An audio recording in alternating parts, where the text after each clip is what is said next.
Hi, this is video number 2.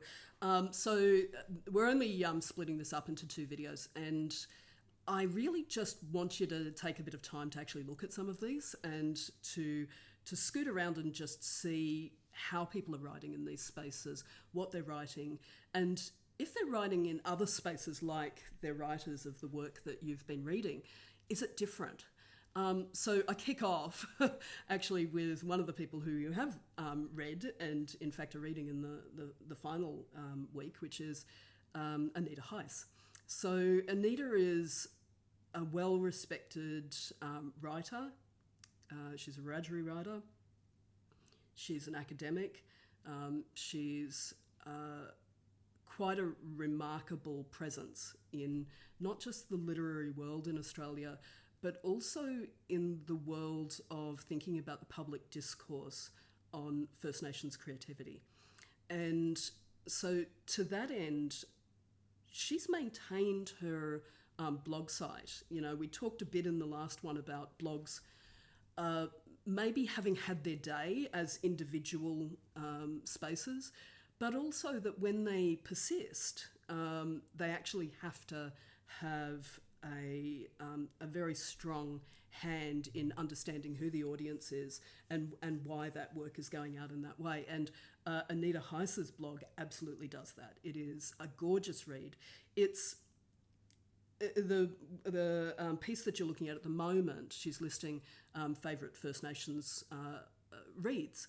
And that is fantastic. You know, it's great to have someone who has strong expertise across this area telling you who's really good to read and why. So you'll also see individual reviews, you'll see interviews with people, she has amazing tributes, and then particular topics as well that she covers off on. So what I'd say is try and have a bit of a look around her site and see how this persists. Now, there's a really interesting thing that's also happened with a lot of other First Nations writers who had blog sites a few years ago, and I think about someone like Eugenia Flynn, for instance, or Celeste Little, and that's that in both cases they actually write for paid publication now. So having their own blog site not only means that they don't have that level of distribution, but there's also no income attached to it. And so in a lot of ways, what's transformed about it is around that. But it doesn't, I mean, in both cases, they're very active on both Facebook and Twitter. They're active broadly in bringing information about their communities back into a public sphere. And they're doing it in that quick way that we talked about before. So the next person that I'm going to talk about actually addresses some of this. It's Lisa Wadigo. Now, Lisa runs a business called Iscariot Media. She's a leader in Facebook, and so she's a Facebook trainer. She also created Deadly Bloggers. I mean, Lisa Wadigo is remarkable. There is almost nothing that she hasn't done online. She does training, runs amazing business work. Just recently, in fact, I'll put it up, just recently, she supported Meanjin Markets, which obviously went from a real space market into nothing overnight with the fact that they couldn't meet as they usually do in the middle of Brisbane. And instead, they turned it into this online space. Now, an important part of Meanjin Markets was obviously selling things, and you can maybe translate market to online sales. But another really crucial aspect of it was the cultural work that was happening. There were readings, there was music, there were performances that were a part of it. And so when this was curated into an online site, all of that was retained. People performed, they were paid. It worked in exactly the same way as the offline, let's call it that, offline markets did. But it allowed a lot more potential performance because of the fact that you had people in their own spaces, and it allowed for a really interesting engagement. And so Lisa's somebody who is, who runs a design business and works across that space, and is also a part of Indigenous Business Month. She's one of the three people who set that up. And it's a absolutely remarkable space. And you might be thinking, what has this got to do with writing? Well, Lisa's a remarkable writer as well. And you'll see that she had multiple blogs. And one of the things that she had is this Deadly Bloggers. And Deadly Bloggers was a curated list of available blogs. And it still exists there. It's not maintained in quite the same way, in a sense, because Lisa has pushed a lot of her energy into ensuring that people understand what's the most important material out there. And so she's pushing this into the Facebook site, into the Facebook space, into the Twitter sphere, and into other spaces, including Real Space when we're able to do that again. So, but she is a remarkable leader across this space. And so, interestingly enough, yesterday was a really good example of what I was just talking about. Of the potential to bring people from multiple places with Zoom, with the work that we're doing now. So you've been looking at Ellen van Neerven's work. They did a launch last night at Avid Reader in Brisbane. Well, no, they didn't. They did a launch. It was on Zoom.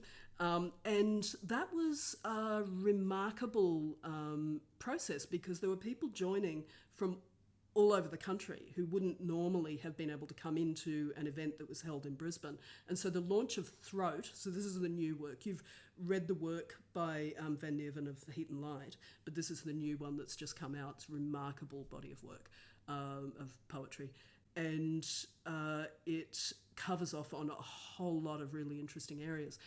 So one of the interesting things about the website, and I've just put it up there, of Van Neerven, is that they've got videos there of readings of their work.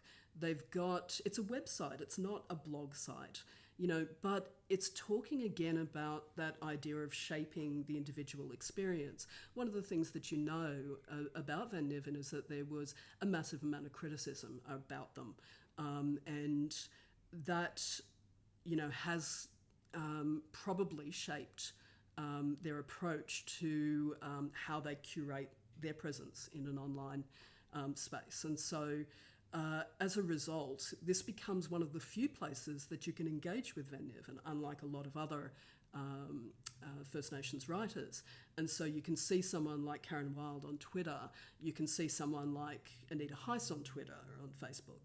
You can see other people engaging in that way, but, appropriately, Van Neerven kind of got attacked at that site, and of course so do other writers all the time. But this is pretty virulent. You have read some of this, and so what I'd say is that in looking at this, you start to see a little bit of a sense of how people are controlling the way that they're putting information out, and to what extent they're making that information available.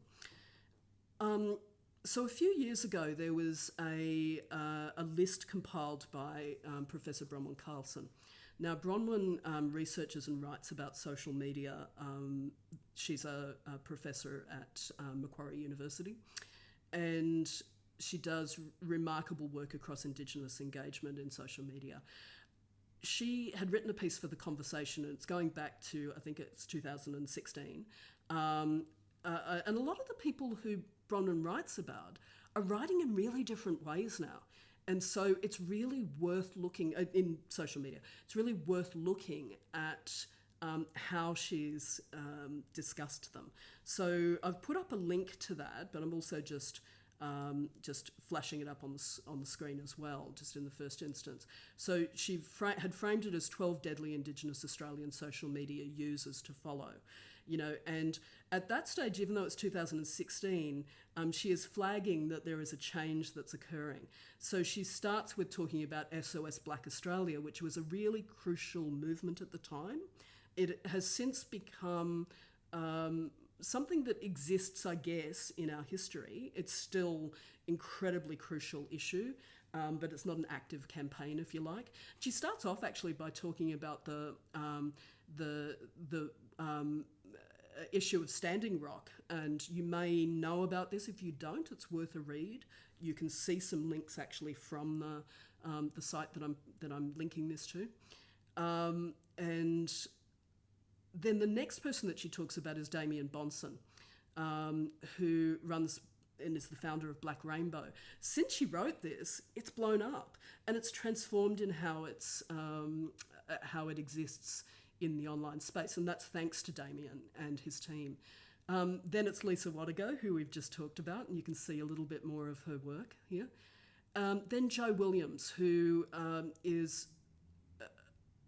somebody who has written extensively on suicide. He's a motivational speaker, and there are some really interesting ways that he engages that are quite different to a lot of writers. So then Amy Maguire, who you'll be covering off on a little bit more next week, who is a journalist and continues to do journalism, though in a different way than the way that is being written about here, but has an extensive body of work in across a range of journalistic areas. Jack Lattimore, same. So another journalist who has written for The Guardian, who continues to do really remarkable work in that space. And then Eugenia Flynn, who again, we're seeing transformed from writing into her blog to writing onto multiple sites, including The Guardian, including SBS, including a whole range of spaces she's written for Indigenous X. Bronwyn Fredericks, who is... who I think at the time was, I'm just looking at this, that's right, she was Pro Vice Chancellor of Central Queensland University at the time. Now she's Pro Vice Chancellor of University of Queensland.